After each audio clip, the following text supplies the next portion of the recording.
It's Zainab. I'm back. Today is our Christmas special, the last one of 2022, and I am here with the High Sheriff of Leicestershire, Ms Mehmooda Duke. Hi.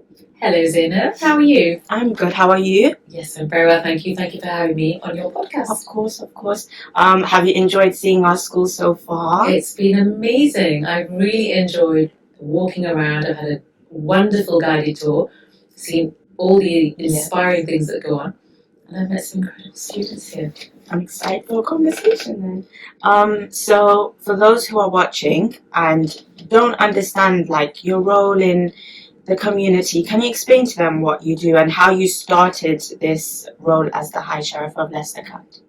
Leicestershire. Yes. Sorry. So it's a 12-month role. I was appointed in March 2022, so earlier this year. It's a royal appointment, which means that I was appointed by the Queen before she passed away. Okay. And actually, just to put things into context, there are 2 royal appointments in any county, and it's usually the Lord Lieutenant. People may have heard of the Lord Lieutenant and the High Sheriff, so they are the 2 royal appointments. And it's a role it's a historical role. It's been going for over 1,000 years, and but it's evolved over time. How it looked in 1,000 years ago is very different from how it looks now. Yes. When I saw your outfit, I was like, that looks like something I would have seen like in a book about like a history book. Your outfit's very nice, Miss. I like your outfit a lot. Thank you. So what was I gonna say? I was gonna say, so what do you do? Like what do you do whilst in this role? So if I just put it into context, I mentioned it's a historical role. So it dates back to over 1,000 years, and when the role was first established, and as I said, it's a royal appointment. The High Sheriff was the most powerful person generally in any county. They would sit in the courts, they would judge, effectively be the judiciary, or they would be the judge. They were responsible for law and order, to make sure that every county ran safely. They were responsible for taxes. Yeah. So if you didn't pay your taxes, you'd get the High Sheriff knocking on your door, or the High Sheriff's people knocking on your door. So that's how the role was, how it started historically. And as I said, they acted on behalf of the monarchy. So was it like a political role back then, or like more government type? So, like I say, it was to collect taxes. It was to ensure that the law and order. So it was about the safekeeping, if you like, of our county. So and the running of the county. So it wasn't political, and it isn't political now. Yeah. But it's changed. So now everything is centralised. So we have the judiciary. We have the constabulary, we have our armed forces, we have organisations which keep our people safe. Okay. So in the past it was divested, that power was divested in the High Sheriff. So the High Sheriff's role is now a ceremonial role, and the High Sheriff provides support to all of those agencies. Okay. So So is this the only thing that you do during your time, or do you do another job as well? So this year, this is a 12-month role from March to March, and it's a busy role, and a role where I do things like this, meeting lovely people like you, visiting charities, the volunteers in our county.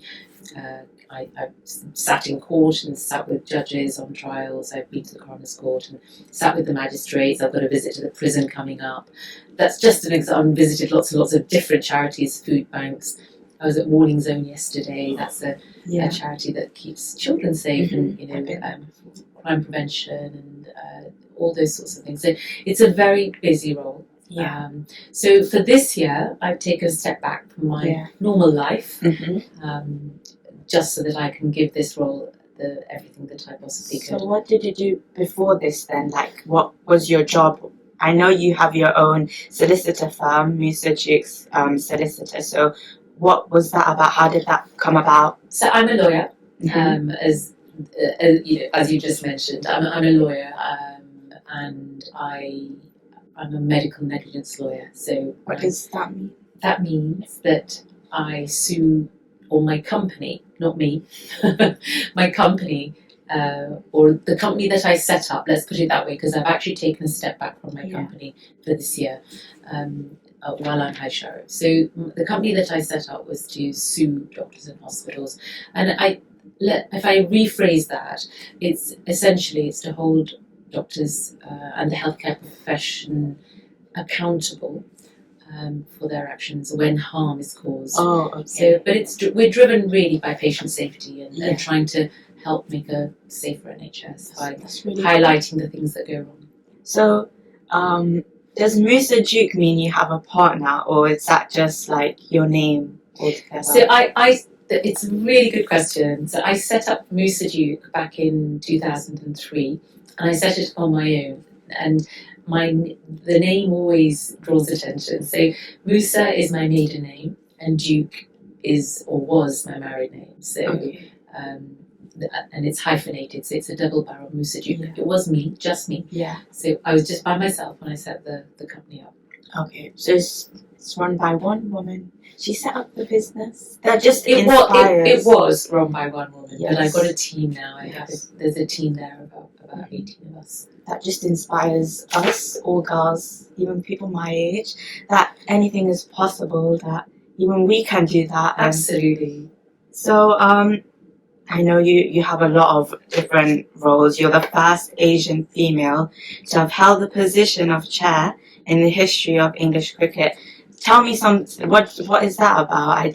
I don't even know what that role is. What do you do in that? So I'm going to come back to that in 1 second, Zainab. I think you just said something about inspiring you, and I'd just like to say that my dad and my mum. My dad's from India. My mum's from Zanzibar, Africa, East Africa, and they came in the early 1960s. And when my dad came, he used to work in a factory. He was a weaver in a factory. I grew up in a corner shop. I'm from Blackburn originally. And so I'm not a Leicester girl, but I've been here for around nearly 20 years. And so, that was my background. You see me now as High Sheriff, but I've come from that very humble beginnings. And it's been a journey of hard work, really. My parents worked very, very hard. That's really cool. And I heard that from a lot of your students here today. Because I feel like our school is very diverse, so when they hear that someone from the same background as us, from the same, like they've had the same upbringing as someone like you, they are able to achieve so much like you have as well. Like you said, anything is possible. Exactly. Just a bit of hard work, or a lot of hard work. So you've also got the role as, is it chair? Chair.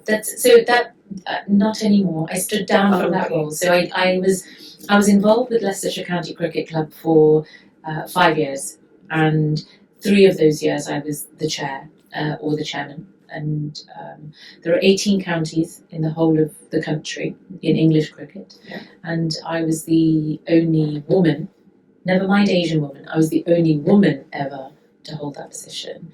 And it was a huge honour, huge privilege to do that, but a huge challenge as well, because like I say, when you're the first woman in any role, it's that I think there is a huge expectation. Did you get any hate from people? Did they ever say anything to you about the fact that you were the first woman? I think let's just say that I know that there were people watching to see how I got on and whether I could do it, and I know that there were comments that were made what's this Indian woman who doesn't know anything about cricket? How's she going to run our club? Yeah. But my answer to that was, judge me on my results. Yeah, you've said to me before that when you get an opportunity, you should always take it. So that will always stick with me. Thank you for that. Absolutely. And on that, Zainab, is that opportunities come your way. I didn't know anything about cricket when I first got involved, or when I say anything, I mean very little. Very little about the business of cricket, because it's the business of the game that's, when you're in that role, when you're on a board of directors, when you are the chairman, it's all about the business of that organisation, as opposed to the sport itself. Yeah. But there was a steep learning curve, and it meant a lot of hard work in the background. So, people might have seen me around, but in the background. I was crafting away, learning about what I needed to learn about. And to be fair, there are a lot of people out there who are willing to support you, willing to help you. You always get the doubters, but don't be put off by the doubters. Be encouraged by those people who are with you and supporting you. And there will always be people you can turn to who will guide you, give you advice, who've been along the same road, or not the same, but on a similar road, and who will be able to teach you. So always reach out to people and take advice. So take every opportunity. Absolutely. Don't turn it down, because you never know when an opportunity is going to come back again. You might not get asked again. You know something, it's really easy to think, I can't do that, that's too difficult, I don't know anything about that. And you wouldn't get asked if somebody didn't see something in you and see some capability in you. Just remember that someone's asked you because they think you can do it. I feel like some people will turn it down because they don't have the confidence in themselves. Yes, but somebody had confidence in you, that's why they asked you. And I'll give you an example. Recently I met a lady who'd been asked to, an Asian lady up north, and I met her at some event, and she'd been given an opportunity to go and sit on a school board as a governor, and she said, "Oh, but I'm going to say no because I don't really know what to do, and I don't know what to expect, and I don't think I can do it." And I gave her a few words of encouragement and said, "Look, just go and think about it, but it doesn't matter. You will learn, and talk to people; they'll help you." And she sent me a text message about a week ago and said, "I just wanted to let you know, sis, that I took that role," and that made me so proud and so happy. So, if there was one piece of advice you could give to the viewers, especially because you yourself, you're a female, you're from an Asian background, many of the people in our school are from an Asian background, ethnic minority background, so if there was one piece of advice you could give to them, just about anything, about how you got into your role, just your journey in general, if there's one thing you learned from your journey, what would that be? I think I've already shared some of the stuff in terms of, don't say no to an opportunity. But what I would say is that don't be afraid of failing either, because, and you don't expect to not fail. Because there's always going to be ups and downs. There'll be things that you do well. There'll be things that you don't do so well. But, ask people for feedback and learn from that feedback. I always still ask for feedback. And it's not nice to get negative feedback. None of us likes that. But actually that's how we learn and that's how we grow. And so always be open to learning. And don't be afraid. We are all afraid. Even I'm afraid of doing stuff that, like I just said, that that I've tried and done, and things that I may not have done very well. But is there any stories that you'd like to share with us? Any speeches that you've recently given, or anything you'd just like to say in general to anyone who's watching? I'd just like to say, go out there and do your absolute best, and always remember, I would say that somebody recently said to me that, I don't think I'm very academic. I don't think I'm very good at school. But what I do know about that person is that they are incredibly creative, they're incredibly talented at lots and lots of different things. So don't worry if you are not a born academic. Because I don't know if you've heard the saying that if you judge a fish by its ability to climb a tree, then that fish is going to be a failure, right? Because a fish isn't born to climb a tree. So don't, find your space. Find the thing that you're passionate about, and don't judge yourself by the standard of something that you're not necessarily born to do. Exactly. So, thank you so much for that. I want to also give some updates. The winter show, it went really well last week. It was amazing, and thank you for the donations for the food banks. Special thanks to our VIP here. And from all of us at Judgemeadow and the podcast team, we wish you a Merry Christmas and a Happy New Year. Stay safe and enjoy your holidays. Bye bye.